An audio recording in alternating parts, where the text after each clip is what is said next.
Bonjour, Anatoly Bonjour. Eduardovitch. Merci d'avoir accepté l'interview. J'ai préparé pour vous une liste de questions qui intéressent le plus vos admirateurs et les personnes partageant vos idées. Commencez alors, votre première question. Anatoly Eduardovitch, vous êtes déjà à la ligne d'arrivée de la mise en œuvre des premiers projets ciblés. L'entreprise que vous dirigez est-elle prête pour une telle étape? Bien sûr que oui. Notre société d'ingénierie principale Unitsky String Technology Inc.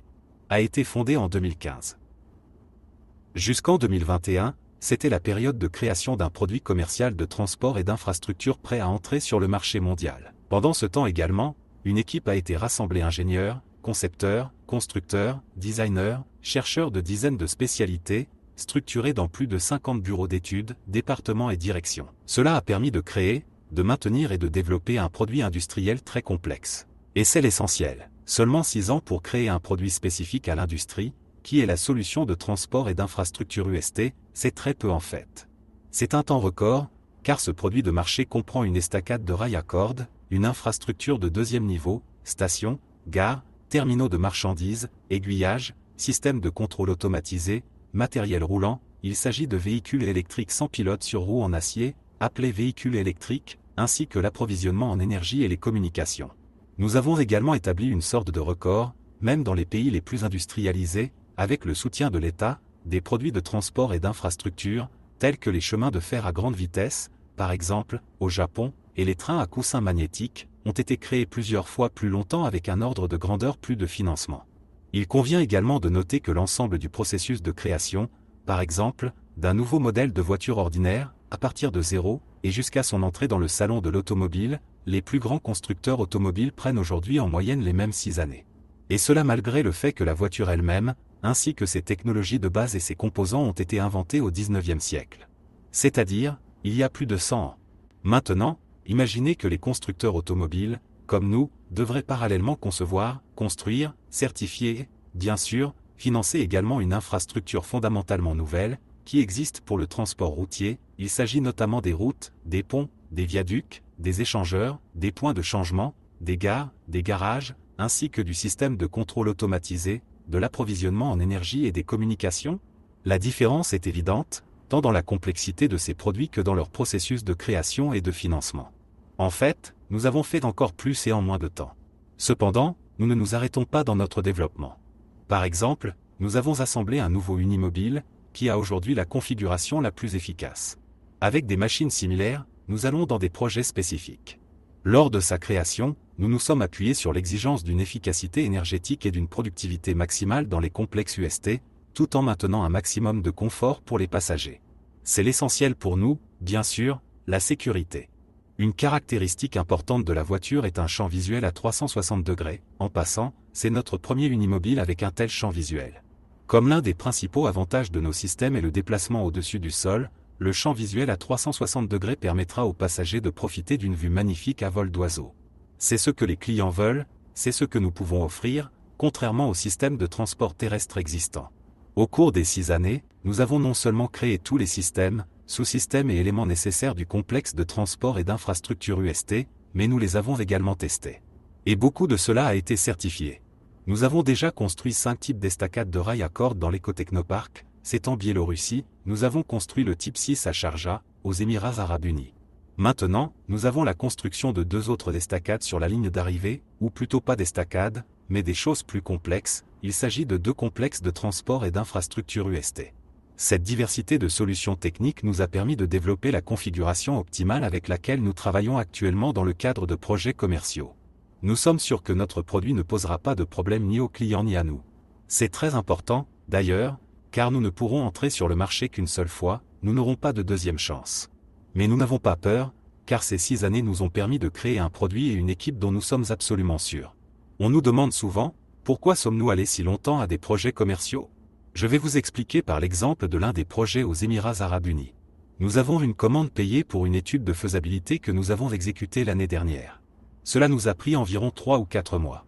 Il a fallu environ 6 mois au client pour étudier cette étude de faisabilité. Plus longtemps que nous l'avons faite, d'ailleurs. Pour ce faire, il a embauché une autre société d'experts qui a examiné les documents en détail. Un représentant de cette société est venu nous rendre visite en Biélorussie, s'est familiarisé avec la technologie, le potentiel du personnel, a effectué une analyse complète de nos capacités et de notre volonté de mettre en œuvre le projet déclaré. Il y a un peu de bruit, mais ce travail est en cours, donc ce n'est pas grave, je suppose.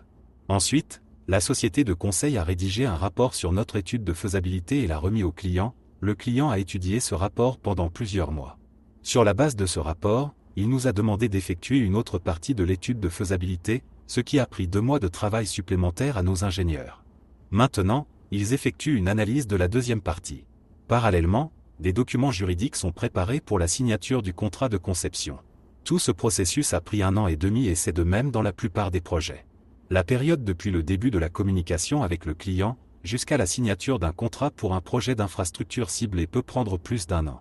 Ensuite, depuis la signature du contrat et le début des travaux de conception, jusqu'au lancement de la construction, 1 année au minimum passe. Parce que nous n'avons pas seulement un produit, bien que très complexe, comme, par exemple, un iPhone ou une voiture électrique Tesla d'une valeur de plusieurs dizaines de milliers de dollars, mais un produit complexe, dans lequel de tels produits ne sont pas moins d'une douzaine, voire des centaines. La différence entre produit et produit complexe est évidente ici. Par conséquent, je veux donner quelques chiffres en comparant UST à la Tesla médiatisée dans le monde entier. La société Tesla a été créée en 2003. Après 3 ans, Elon Musk a levé 100 millions de dollars d'investissement. Après 7 ans, Tesla a reçu un prêt de 465 millions de dollars du département américain de l'énergie. Nous n'avons jamais vu autant d'argent. Après 9 ans, le Model S a été mis en vente, et seulement après 14 ans, en 2017, Tesla a commencé à vendre la berline Model 3. Nous avons commencé la production de véhicules électriques sur rail sans pilote sur roues en acier, techniquement beaucoup plus complexe que Tesla, en 2017, lorsque notre premier Unibike est parti, c'est-à-dire seulement 2 ans après la fondation de la société anonyme de type ouvert String Technology. Les États ne nous ont pas aidés ni le nôtre, ni les étrangers aucun. En même temps, en 2017, notre production d'Unimobile a également été lancée, créée, à partir de zéro. Aussi 2 ans plus tard. 2 de nos premiers complexes de transport et d'infrastructure ont également été construits à la même époque avec une estacade de rails à cordes de type de ferme et semi-rigide. Comparez ce que Tesla a fait au cours des 2 premières années. À ce jour, nous avons déjà conçu, fabriqué et testé 14 modèles de nos véhicules électriques de passagers et de marchandises, dont 5 à grande vitesse, déjà certifiés. Nous avons notamment fait un modèle à grande vitesse avec des vitesses allant jusqu'à 500 km/h. 2 autres modèles sont en cours de fabrication à ce jour. Comme on dit, sentez la différence. Les difficultés avec la vente de UST se situent en fait dans un plan très différent. Elles ne sont pas simplement liées à la technologie ou à son manque de préparation, au niveau de l'étude.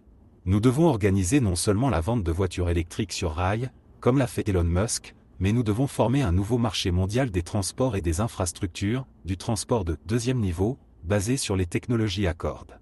Il s'agit d'un ordre de grandeur plus difficile que la tâche posée par Elon Musk en 2003, c'est notamment la production et la vente d'un nouveau modèle de voiture électrique. D'ailleurs, son premier modèle a parcouru les routes du monde il y a 150 ans, déjà au milieu du 19e siècle. Anatoly Eduardovitch, merci beaucoup pour la réponse à la première question, et passons à la question suivante. Comment estimez-vous la valeur marchande de Unitsky String Technology (INC) à ce jour? C'est une bonne question et au fait, c'est une question fréquemment posée. Je ne peux pas y répondre brièvement, alors j'ai besoin de temps pour le faire. La valeur marchande d'une entreprise peut être évaluée seulement après que cette entreprise entre sur le marché des valeurs mobilières. Maintenant, nous pouvons donner nos estimations en fonction des actifs de la société. Ceux-ci comprennent le fonds statutaire de Unitsky String Technology, INC, qui est aujourd'hui plus de 70 millions de dollars. Il est très important de souligner que ce fonds statutaire a été payé en argent, surtout en devises étrangères. C'est une très grande somme, plus que beaucoup de dirigeants industriels biélorusses. En même temps, nous avons d'autres actifs. Ce sont des voitures, des grues, des bâtiments, des structures, des terrains, des ordinateurs et du matériel de bureau. Si vous ajoutez cela au fonds statutaire, vous obtiendrez beaucoup plus de 100 millions de dollars. Bien sûr, la valeur d'une entreprise est principalement déterminée par le type de profit qu'elle peut apporter dans une période donnée. Nous avons une évaluation de la propriété intellectuelle sur la technologie à cordes, menée non pas par nous, comme beaucoup le pensent, mais par une société indépendante accréditée pour de telles activités. Elle a estimé le coût de notre technologie, et en fait, celui de la société porteuse de cette technologie, qui comprend les connaissances et l'équipe de spécialistes, à 400 milliards de dollars. Je répète, 400 milliards de dollars. Mais il s'agit plutôt d'une sous-estimation, car la demande du marché augmente chaque année. Par ailleurs, la capitalisation de la société Tesla, qui a commencé ses activités en 2003 avec une technologie de transport moins révolutionnaire et en demande que UST, en 2021, a dépassé, attention, $1 billion. D'ici 2030, on estime que le marché mondial du transport intelligent atteindra à lui seul $300 milliards, avec environ $360 milliards de véhicules électriques et plus de $1 milliards de véhicules à zéro émission. En raison de l'augmentation de la congestion routière, la demande de services de transport à la demande augmentera également, de plus de $700 milliards d'ici 2030. Compte tenu de la demande de toutes les industries ci-dessus, le coût estimé de notre société sera encore plus élevé, car nous offrons des complexes de transport, il s'agit notamment des complexes, avec un système de contrôle automatisé et avec des véhicules électriques sur roues en acier, qui ont un impact minimal sur l'environnement, et grâce au déplacement au-dessus du sol, ils ont une sécurité sans précédent et seront en mesure de décharger les routes existantes au premier niveau des embouteillages. Dans les 10 prochaines années, nous prévoyons de couvrir 10% de l'ensemble du marché des services de transport. Aujourd'hui, ce marché se développe rapidement et les problèmes de transport sont plus urgents que jamais. Nous travaillons activement en Indonésie, en Inde, en Russie, au Moyen-Orient, en Afrique dans de nombreux pays, en Amérique latine et dans d'autres régions du monde. Nous savons donc de la pratique et de la communication avec nos clients que ces problèmes concernent une grande variété de pays et de toutes les grandes villes sans exception. Nous sommes prêts à les résoudre. Par exemple, nous avons des données selon lesquelles la demande existante en Russie pour les téléphériques est estimée à 700 milliards de roubles. C'est plus de $10 milliards. Et ce n'est qu'un pays et un segment du marché des transports. Par conséquent, si nous parlons de 400 milliards de dollars, il est probable que la valeur marchande de notre entreprise sera encore plus élevée. D'accord, je vous l'ai compris. Dites-moi, l'entreprise réalise-t-elle maintenant des bénéfices? Les revenus dépassent-ils les dépenses? Vous avez posé une autre bonne question fréquente. Oui, bien sûr, l'entreprise réalise déjà des bénéfices substantiels. Notre complexe de production SARL SW Plan, que nous avons créé 2 ans après la création de Unitsky String Technology, INC, exécute non seulement les commandes liées au développement des technologies Accord, mais aussi les commandes importantes d'organisations tierces, et ces commandes sont vraiment nombreuses. La base technologique que nous avons créée et notre parc de machines de classe mondiale permettent d'effectuer les travaux les plus complexes. Notre entreprise de production est compétitive non seulement en Biélorussie, mais aussi dans les pays de la CEI, Russie, Kazakhstan, Ouzbékistan et avec un certain nombre d'autres pays. Par exemple, la voiture électrique Kama, commandée par le consortium russe Kamaz, qui a d'ailleurs été présentée l'année dernière au président russe Vladimir Poutine, a été produite sur les capacités de notre production. C'est nous qui l'avons produite, pas quelqu'un d'autre. Et nous avons des dizaines de ces projets, qui nous apportent tous des bénéfices. En outre, l'organisation du projet reçoit également des bénéfices. Tout d'abord, ce sont les bénéfices provenant des contrats pour la création de la documentation du projet sur nos solutions de transport et d'infrastructure UST. Nous avons été payés pour des études de faisabilité de projets ciblés dans plusieurs pays dans différentes régions du monde. Et ce sont des sommes assez importantes, environ $1 million chacun. Nous nous dirigeons vers la réalisation des travaux de conception et de prospection. Ici, nous avons également reçu les premiers paiements. Notre direction des travaux de conception, qui a essentiellement grandi au niveau d'un grand institut de conception, exécute un certain nombre de commandes tierces qui permettent de faire appel à nos spécialistes et de former simultanément le personnel dans le processus de conception d'une grande variété de bâtiments et de structures, non seulement liés au transport Accord, et puis de faire passer ces spécialistes au travail sur les solutions de transport et d'infrastructure de UST, où il y a aussi beaucoup de chantiers, stations, gares. Ça fait aussi du profit. L'année dernière, nous avons publié un rapport sur l'opinion d'audit, à partir de laquelle vous pouvez voir que l'organisation du projet a une partie très importante des revenus. Nous publierons également le rapport pour cette année, où nous verrons que cette partie des revenus a considérablement augmenté. Dans un proche avenir, nous allons faire un profit, et ensuite nous allons seulement augmenter. Merci beaucoup, Anatoly Eduardovitch, pour la réponse la plus intéressante à cette question. Nous continuons. S'il vous plaît, dites-moi, quels sont les principaux enjeux dans l'entreprise pour réussir sur le marché et la commercialisation de la technologie? Les principaux enjeux que notre entreprise fait sont inscrits dans notre positionnement. Nous offrons le transport, sur, mouvement au deuxième niveau, où les collisions et les accidents sont exclus, intelligent, il est automatisé et s'intègre facilement dans le soi-disant Internet des objets, écologique, ne prend pas de terre et fonctionne à l'aide de l'électricité. Mais surtout, notre transport est très efficace. Je peux dire en toute sécurité, il est le plus efficace de tous les systèmes et développements de transport connus et prometteurs, y compris en termes de coût d'investissement pour la construction. Nous sommes au moins 3 fois moins chers que le train léger, 10 fois moins chers que le métro.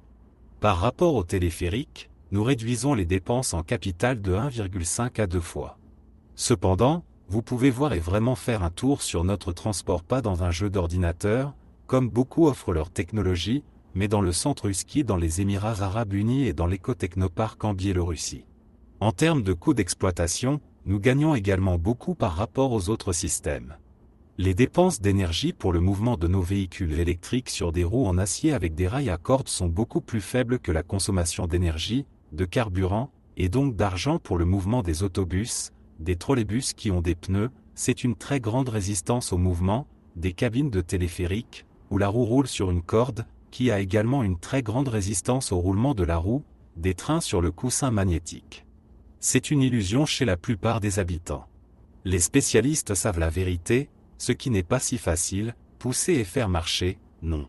Les trains à coussin magnétique sont moins efficaces que les avions, il s'agit du transport le plus inefficace, c'est le problème. C'est pourquoi Siemens a maintenant fermé son projet Transrapid comme un transport inefficace et inutile, après avoir dépensé plus de 50 ans et 6,5 milliards d'euros pour sa création et en construisant un seul projet, Shanghai Aéroport. Et pas seulement en comparaison avec les trains à coussin magnétique et même avec les tramways. Si nous comparons avec les trains, nous avons moins de résistance au mouvement et, par conséquent, moins de gaspillage d'énergie. Ceci est très important pour les clients, car à long terme, nous prévoyons la durée de vie du matériel roulant d'au moins 25 ans et celle des estacades d'au moins 50 ans, ce sont les coûts d'exploitation qui deviennent la clé pour le client et notre offre à cet égard est unique. Je peux expliquer de la façon suivante, si nous déclarons que la période de récupération de nos systèmes est de 5 à 6 ans, alors nous rembourserons le projet tous les 5 à 6 ans. Donc, nous avons un petit coût et nous remboursons rapidement le projet. L'argent sera retourné, puis nous gagnerons en 5 ans encore le montant du coût du projet. Les 5 prochaines années donneront un autre montant du coût du projet que nous allons gagner. Maintenant, imaginez le retour sur investissement qu'il faut attendre 30 ans. Cela signifie que les coûts sont si importants que l'argent ne revient même pas, et ce sera impossible pour vous de gagner de l'argent. Cela est dû au fait que nos coûts d'exploitation sont très faibles. C'est un facteur très important, il n'est généralement pas pris en compte et ne demande que « combien cela coûte-t-il ?» Cependant, il est plus important de savoir les coûts d'exploitation. C'est de l'énergie électrique ou simplement de l'énergie de carburant, c'est des salaires, c'est des amortissements, c'est des réparations de matériel roulant, des estacades, etc. Tout cela est le coût. Dans le plan de l'applicabilité de la technologie UST, nous partons du nombre de directions. La première est la communication entre les villes et les banlieues, sur laquelle nous sommes déjà en train de concevoir. Presque toutes les villes, en particulier les grandes, sont confrontées à des problèmes de migration pendulaire lorsque, aux heures de pointe, de nombreux transports s'accumulent à l'entrée de la ville et créent des embouteillages. La création de nouvelles routes ne résout pas ces problèmes, ne fait que conduire à de nouvelles voitures. C'est ce que nous voyons dans l'exemple de Moscou. Cependant, le passage généralisé aux véhicules électriques verts circulant sur les mêmes routes au premier niveau ne résoudra pas non plus ces problèmes. Mais la création de systèmes de transport et d'infrastructures de transport au-dessus du sol, au deuxième niveau, résout ces problèmes, car cela n'empêche pas de vivre au premier niveau. Pour que les gens puissent se rendre confortablement de la banlieue à la métropole, à l'entrée de la ville, des parkings intercepteurs sont faits dans les stations de UST, nous travaillons déjà dans plusieurs projets pour fusionner nos stations avec les stations de transport en commun existantes. La deuxième est le transport de passagers entre les villes et les centres logistiques situés en dehors de la ville, aéroports, gares, ports maritimes. Se rendre à l'aéroport, construit à l'extérieur de la ville, est aujourd'hui un défi majeur. Nous le savons tout parce que nous volons tous dans des avions. Parfois, c'est plus long et plus cher que le voyage aérien lui-même. Nous offrons une solution efficace, car nos stations peuvent être intégrées dans le terminal de l'aéroport, ce qui réduit considérablement le temps d'enregistrement et d'autres procédures formelles précédant le vol. Nous avons déjà effectué une étude de faisabilité sur un tel projet. La troisième direction importante dans laquelle nous avons actuellement plusieurs projets est le dépassement de l'eau et d'autres grands obstacles, par exemple, les gorges de montagne. Nous pouvons avoir des travées sur son support de jusqu'à 2 km de long, et avec une exécution spéciale jusqu'à 3 km ou plus. Les unimobiles sont capables de surmonter de larges rivières, bails et détroits avec un nombre minimal de supports, tout en offrant une productivité élevée. De cette façon, nous pouvons résoudre les mêmes problèmes logistiques qui sont résolus dans la construction de ponts traditionnels, mais beaucoup moins chers. Par exemple, au Japon, l'un des ponts reliant les deux îles a été construit. La longueur est seulement 3 km, mais cela a coûté 10 milliards de dollars à ses prix il y a 20 ans, et aujourd'hui, il coûterait probablement 20 à 30 milliards. La quatrième direction est le transport de marchandises dans les territoires où les conditions naturelles et climatiques ou le relief sont difficiles, par exemple, dans les conditions de l'extrême nord. Nous avons activement commencé à travailler dans la direction de l'Arctique. Dans l'Arctique, les sols très difficiles pour les systèmes de transport traditionnels tels que les routes, les chemins de fer, car il s'agit du pergélisol. Aujourd'hui, on utilise ici, principalement, les hivernants, les routes sont inondées d'eau et gelées. Les routes qui ne sont exploitées qu'en hiver, mais au printemps et en été, elles ne fonctionnent pas, car elles fondent simplement. Par conséquent, la plupart des transports dans l'Arctique sont effectués par l'aviation. C'est très cher. Et nos solutions permettent d'organiser efficacement la logistique de transport dans ces régions éloignées. La cinquième direction est l'accès au transport de nouvelles terres, par exemple des îles non développées, des régions montagneuses, des déserts auparavant inaccessibles ou mal exploités.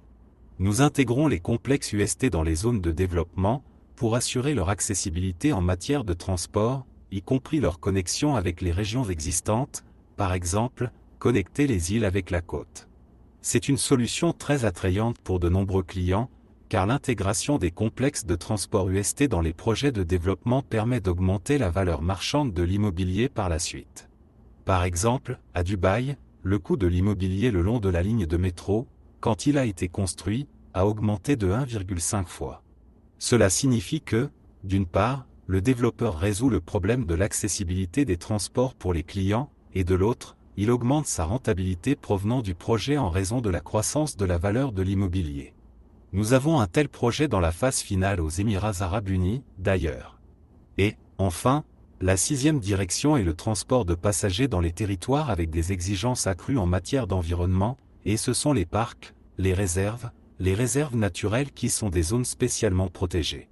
Nous négocions déjà un certain nombre de ces projets, où les exigences environnementales sont très élevées. Étant donné que UST ne dépossède pas la terre, ne perturbe pas la migration des animaux et ne perturbe pas le mouvement des eaux souterraines et des eaux de surface, nous sommes en mesure de résoudre le problème des transports dans une telle zone sans impact sur les écosystèmes naturels. Je peux donner un exemple. En Australie, il y a 12 ans, il y avait un projet reliant le port à un gisement au fond du continent qui produisait un effet de 10 milliards de dollars si le chemin de fer était construit. Mais quand ils ont fait le projet, il n'a pas passé l'examen, parce que la route a traversé le chemin de la migration de certains animaux, des lézards ou quelques autres animaux rares, ou peut-être des grenouilles. Je ne me souviens même pas exactement de l'espèce de ces petits animaux. En tout cas, ce fait a fermé le projet. Nous ne l'empêchons pas. Merci, Anatoly Eduardovitch. Vous, comme personne d'autre, savez comment tout le monde aime et attend l'EcoFest, quelle est l'ambiance incroyable d'amitié, de soutien mutuel, de compréhension mutuelle que tout le monde peut y sentir. Et, par conséquent, une autre question pertinente et très fréquemment posée, y aura-t-il un EcoFest en 2023 ? Oh, si vous saviez à quel point cet EcoFest m'a manqué.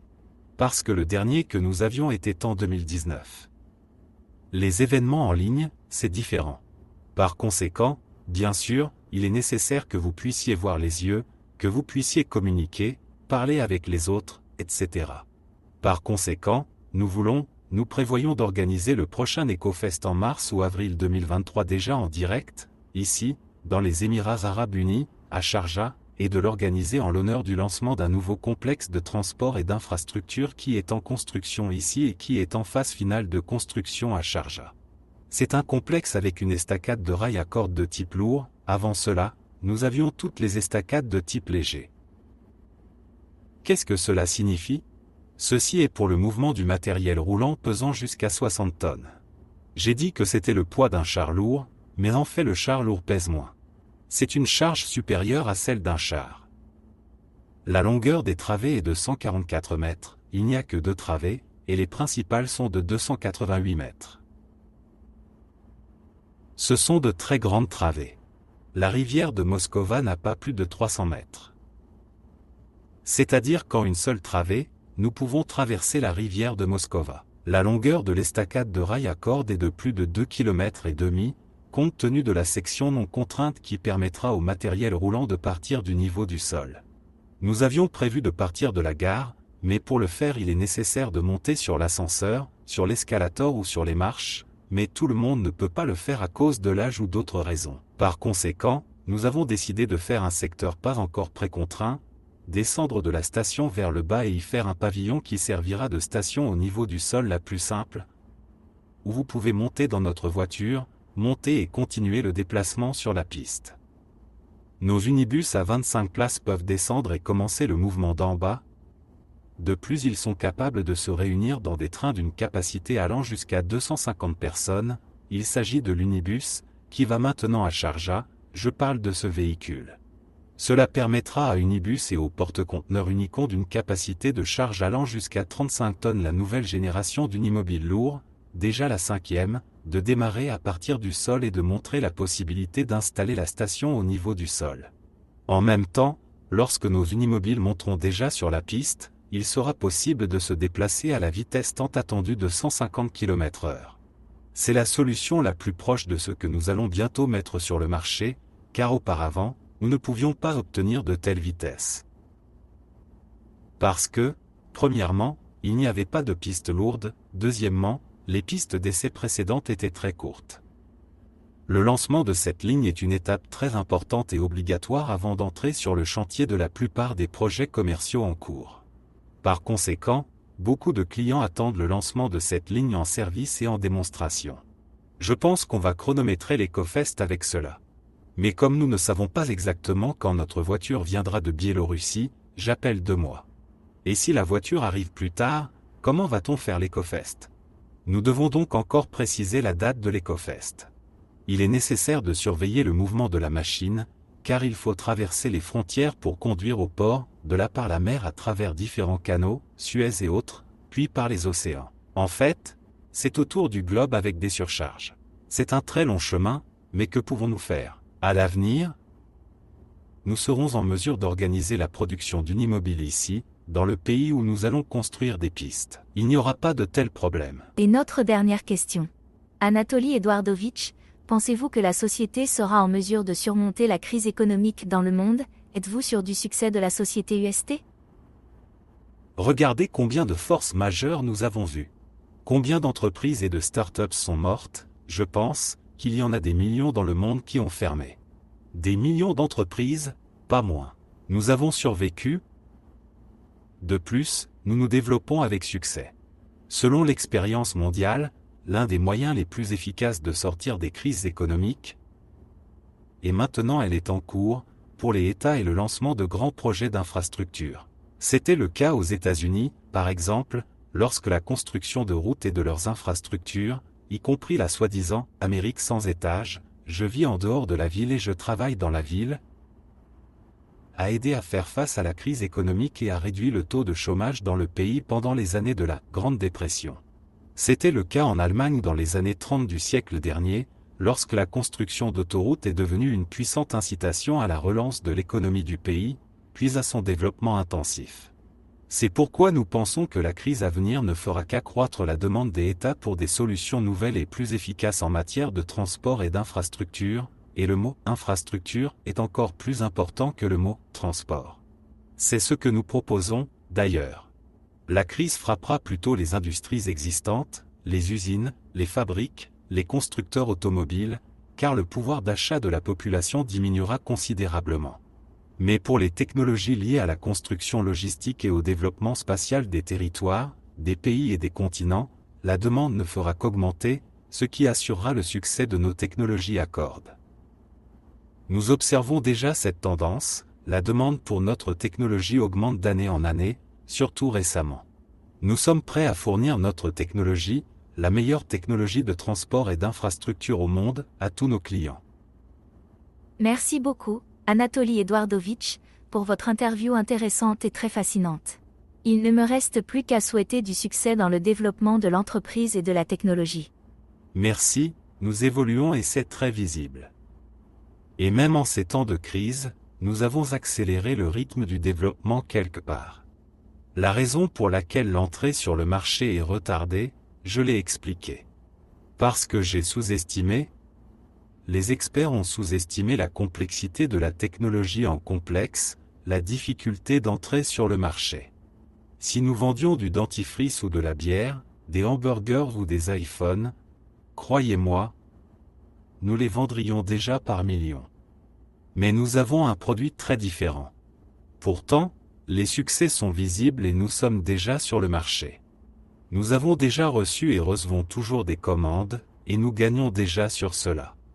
Alors merci pour vos questions et à tous nos investisseurs merci d'investir.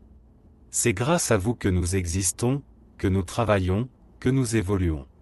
Ce n'est que grâce à vous que nous atteindrons ces objectifs, ces hauteurs d'humanité commune, de civilisation commune.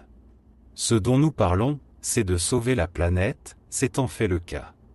Et même pas la planète elle-même, car la planète existera sans nous, elle a existé avant nous pendant des milliards d'années et après nous existera également. Nous sauvons une civilisation qui est une civilisation d'ingénierie, ce que beaucoup ne comprennent pas, d'ailleurs.